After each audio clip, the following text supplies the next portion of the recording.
मोदी जी बहुत जल्दी और मोदी जी की पार्टी अब एसआईआर के बल पे, ईवीएम के बल पे उनको जाना तो तय है। बीजेपी कहीं ना दफन हो जाए। ममता दीदी ने कहा तो है कि भाई ज्यादा अगर चिल्लाओगे तो पूरे हिंदुस्तान से तुम्हें खत्म कर देंगे। बीजेपी जो है बंगाल में, बंगाल की इलेक्शन को जो डिस्टर्ब करना चाहती है। धीरेन्द्र शास्त्री कौन है? धीरेन्द्र शास्त्री बीजेपी का एक एजेंट है। आज देखो ना, रुपया गिरते गिरते कहाँ गिर गया।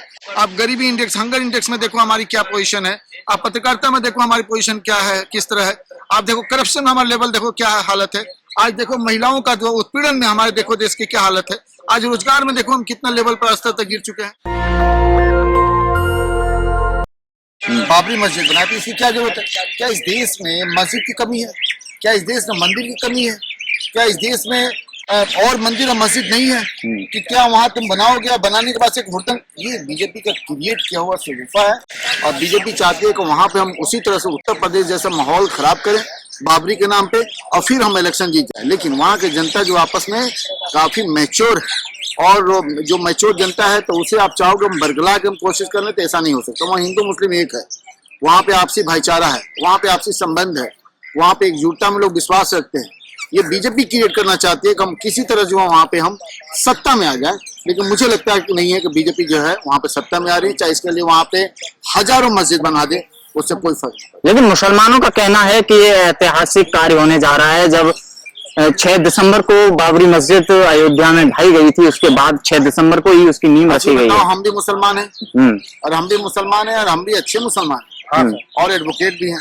तो क्या मुझे भी तो कोई फर्क पड़नी चाहिए? मुझे कोई फर्क नहीं पड़ता है। जिस भी किसी मस्जिद पे अगर वहां पे हुड़दंग करके और इस तरह फसाद करके अगर आप चाहते हैं कि वहां नमाज हो और वहां मस्जिद बने और उसको जायज ठहरा जाए, इस्लाम में इसे गलत कहा गया है। वहाँ पे नमाज भी मुझे लगता है नमाज भी वहाँ पे जाएगी। दिक्कत क्या है सर आपको मस्जिद पता है? अगर बन रही है तो उसमें आप, लेकिन मस्जिद बन रही है तो मस्जिद बने तो इस तरह फसाद करके क्यों बन रही है? और वो 6 दिसंबर को बनाने की क्या जरूरत है? उसको बाबरी से उसको क्यों कंपेयर करने की जरूरत है?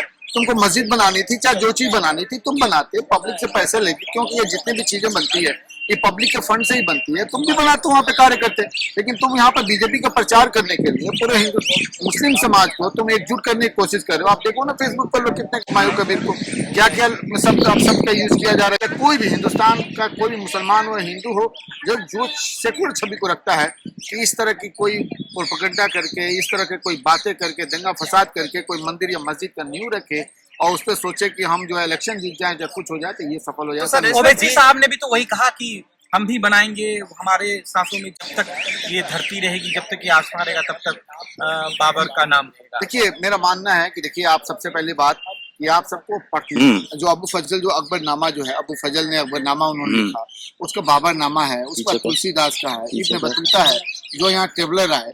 उसके बाद से अंग्रेजों का जो गजट है 1875 से लेके 90 समथिंग तक 1923 तक उसका जो गजट है उसमें कहीं भी बाबरी मस्जिद का जिक्र नहीं। जब कोई जिक्र नहीं है तो वहां पे कोई मस्जिद का नहीं था, कुछ भी नहीं था। एक्चुअली क्या था, वहां पे एक हनुमान गढ़ी था जो पहले ही से एक टीला था, जहाँ पर सर संप्रदाय और रामानंद संप्रदाय दोनों के बीच में आपसी जो हमेशा वहां पे झगड़ा हुआ करता था। बाद में संप्रदाय को पराजित करके रामानंद संप्रदाय वहां पे कब्जा कर लिया और जब रामानंद संप्रदाय वहां कब्जा कर लिया तो उस समय सदात खान थे, उसके बाद सफकुद्दौला हुए, उसका सुजाउद्दौला हुआ, उसके बाद उद्दौला हुआ। उन्होंने वहां पर लैंड दी और वहां देने के बाद से पहला हनुमानगढ़ी यानी हनुमानगढ़ी वहां पे निर्मोही आंकड़ा वहां पे बनाया गया वहां पे।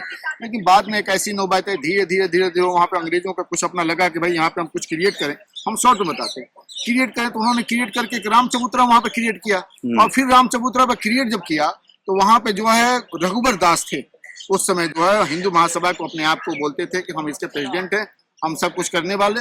और उन्होंने उस राम चबूतरा पे अंग्रेजों से उन्होंने कहा कि भाई यहाँ पे हम एक कंस्ट्रक्शन करेंगे, यहाँ पे हनुमान मंदिर बनाएंगे, जो भी बनाएंगे, राम मंदिर बनाएंगे।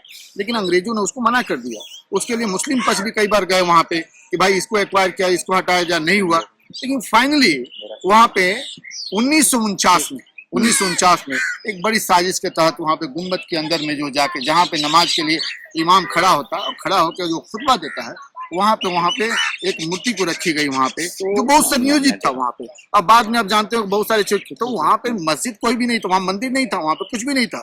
आप वाकई में हिस्ट्री देखे तो वहाँ हनुमानगढ़ी से वो शिफ्ट होकर यहाँ पे चला तो सर पॉलिटिकली जो है कंस्पिरेसी का जो है वो शिकार हुआ, और वो जो एक बाबरी एक मस्जिद जिसका नाम था जामा मस्जिद से बाबरी मस्जिद हुआ, और हनुमानगढ़ी से वो वहाँ पे राम जी का वहाँ पे आगमन हो गया, फिर उसके बाद से ये क्रिएट हो गया। सर लेकिन जिस तरह से कोलकाता में धीरेन्द्र शास्त्री ने 5 लाख लोगों को गीता का पाठ कराया, अब कहा जा रहा है कि मुसलमानों को भी पाठ कराया जाएगा, 3 लाख मुसलमानों को कुरान का पाठ कराया जाएगा। ऐसा है कि गीता का मैं भी पढ़ता हूँ यार, गीता तो मैं कहता हूँ सबको पढ़नी चाहिए, कुरान सबको पढ़नी चाहिए, बाइबल सबको पढ़नी चाहिए, लेकिन कुरान में, गीता में, बाइबल में, चाहे किसी भी वेद में कहाँ लिखा है नफरत फैलाने की बातें, कहाँ आपस में आपसी जो है झगड़े लड़ाई की बातें। वहां पे हर जगह आप देखोगे वहां पे सद्भाव की बातें आती है, वहां पे आपसी मेल जोल की बातें होती है, एक साथ चलने की बातें वहां पे होती है, वहां पे एक ईश्वर की बातें होती है।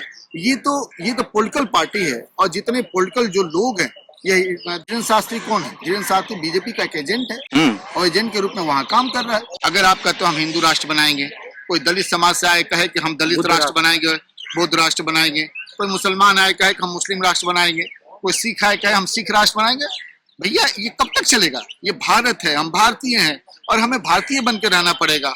ये मंदिर मस्जिद का शगुफा आप जब तक नहीं छोड़ोगे, मैं खासकर लोगों से, अवाम से, नौजवानों से बोलना चाहता हूँ, तब ये देश का विकास नहीं होगा। और इसी तरह बीजेपी जो अपने अपने एजेंटों को लाके कभी किसी को लाएगी, और उस तरह से ये प्रचार करके लोगों को बांटती रहेगी और हुकूमत करती रहेगी। आप देखो हिंदुओं का, आज देखो हिंदुओं को क्या पोजीशन, नई पार्टी बन रही है हिंदुओं को देखो, हुमायूं कबीर पार्टी बना ले या कुछ बना ले, आप देखना हुमायूं कबीर की जीत भी नहीं होगी, जमानत जब्त होगी। हुमायूं कबीर जैसे बहुत सारे यहाँ पे हुमायूं कबीर आए और इस देश को बांटने की कोशिश किए।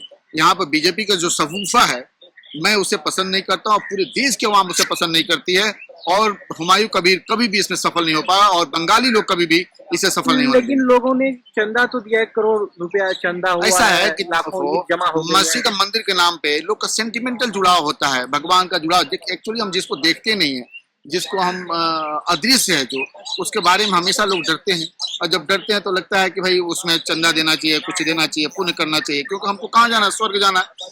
चाहे कितनों पाप आप कर लो, कितनों गलत कर लो, मर्डर कर लो, चोरी कर लो, चकारी कर लो, कुछ भी कर लो, लेकिन सबको स्वर्ग में ही जाना है, सबको जन्नत में ही जाना है। और वो चाहते हैं कि हम कुछ पैसा, कुछ दान, दक्षिणा, मंदिर और मस्जिद बना के हम स्वर्ग लोक में चले जाएंगे। तो भैया नर्क लोक किस लिए बना हुआ है? नर्क लोक भी तो बना हुआ उन्हीं के लिए। तो वो लोग चाहते हैं कि हम कुछ पैसा दे दें, दक्षिणा दे दें, और सेंटिमेंटल आ जाता है, पैसे आ जाते हैं, तो उससे क्या होगा? हनुमान एक्चुअली क्या है, उसने जो पैसे का कलेक्शन हुआ है, मुझे लगता है हुमायूं कबीर जो है उस पैसे का अपने पॉलिटिकली यूज करेगा, बीजेपी के लिए यूज होगा। तो सर जिस तरह से पश्चिम बंगाल में चुनाव है, तो इसका चुनाव पर भी प्रभाव पड़ेगा, मुस्लिम समाज जो है एक तरफ जाएगा। देखिए इसका कोई फर्क नहीं पड़ता है, ऐसे ऐसे हुमायूं कबीर, हजारों हुमायूं कबीर आएंगे, ऐसे ऐसे बीजेपी और मोदी जो है हजारों आएंगे, फिर भी मुझे नहीं लगता कि ममता दीदी को और वहां पे उस सेकुलर छवि को, खासकर बंगाल की सेकुलर छवि को कोई खराब कर पाएगा, क्योंकि बंगाल की जो नींव है वो बड़ी मजबूत है। बीजेपी तो कह रही है कि दफन कर देंगे ममता दीदी को। बीजेपी कहीं ना दफन हो जाए, ममता दीदी ने कहा तो है कि भाई ज्यादा अगर चिल्लाओगे तो पूरे हिंदुस्तान से तुम्हें खत्म कर देंगे। तो मुझे लगता है कि मोदी जी बहुत जल्दी, और मोदी जी की पार्टी और बाकी जो लोग जो बोल रहे हैं, जो भी इस तरह की बातें कर रहे हैं, मुझे लगता है बहुत जल्दी उनकी दफन होने वाली है। उनका कब्र खुद चुका है, हिंदुस्तानी जनता खोज चुकी है, और जब तक वो रह ले SIR के बल पे, EVM के बल पे, उनको जाना तो तय। तो आप समर्थन नहीं करते हैं बाबरी मस्जिद बने? देखिए मैं मस्जिद का सपोर्ट करता हूँ, मैं मंदिर का सपोर्ट करता हूँ, क्योंकि एक पूजा अर्चना की जगह है, वो होनी चाहिए, लेकिन इस तरह का विवादित बना के उस तरह का अगर कुछ किया जाता है तो मैं उसका अपोज करता हूँ, उसे गलत मानता हूँ, और मैं कहता हूँ कि बाकी जो भी लोग हैं इस तरह कोई चंदा ना दे, कुछ ना करें, और इस तरह का सपोर्ट ना करें, क्योंकि देश में जिस तरह से आज हुआ है, उसी बहाने से बीजेपी जो है बंगाल की इलेक्शन को जो डिस्टर्ब करना चाहती है, बिहार की वहाँ के सेंटिमेंटल को डिस्टर्ब करना चाहती है, वहाँ के लोगों को बांटना चाहती है, और जिस दिन बंगाल बढ़ जाएगा, हिंदुस्तान की क्या छवि होगी आप सोच नहीं सकते हो। इसलिए लोगों को इससे बचना चाहिए, इसे अवॉइड करना चाहिए। अब मंदिर मस्जिद और हिंदू मुस्लिम की जगह पे आपको एजुकेशन की बात करना चाहिए, हेल्थ सेक्टर की बात करनी चाहिए, ट्रांसपोर्टेशन की बात करनी चाहिए, इंफ्रास्ट्रक्चर की बात करना चाहिए। आज देखो ना रुपया गिरते गिरते कहाँ गिर गया, आज हेल्थ सेक्टर देखो गिरते गिरते कहाँ गिर गया, आप गरीबी इंडेक्स, हंगर इंडेक्स में देखो हमारी क्या पोजीशन है, आप पत्रकारिता में देखो हमारी पोजीशन क्या है, किस तरह है, आप देखो करप्शन में हमारा लेवल देखो क्या हालत है, आज देखो महिलाओं का जो उत्पीड़न में हमारे देखो देश की क्या हालत है। आज रोजगार में देखो हम कितना लेवल पर स्तर तक गिर चुके हैं। तो हमारी इकोनॉमी जो है डैमेज हो चुकी है और बीजेपी इससे अपने आप को बचने के लिए इस तरह का सफुआ छोड़ रही है। तो हमें इस तरह का सफुआ से, खासकर मुस्लिम संप्रदाय के लोगों से बोल रहा हूँ और दलित ओबीसी से बोल रहा हूँ कि आप इससे बचो, और इससे नहीं बचोगे तो कल आप और आने वाली आपकी जनरेशन का बर्बाद होगा, लोग बटेगा, इससे बीजेपी को फायदा होगा, जीवी को फायदा होगा। इस देश की जो खासकर जो एकजिहती है, आपसी मोहब्बत और अखलाक है, वो खत्म हो जाएगी। और जब वो खत्म हो जाएगी तो हम और आप सब खत्म हो जाएंगे। नेशनल दस्तक की आपसे गुजारिश है कि अगर इसको बचाना चाहते हैं तो नेशनल दस्तक को सब्सक्राइब करने के लिए रेड कलर के सब्सक्राइब बटन को दबाएं, फिर बेल आइकन की घंटी दबाएं। नेशनल दस्तक को बचाने के लिए बहुत जरूरी है कि हर खबर को शेयर करें, लाइक करें, कमेंट जरूर करें।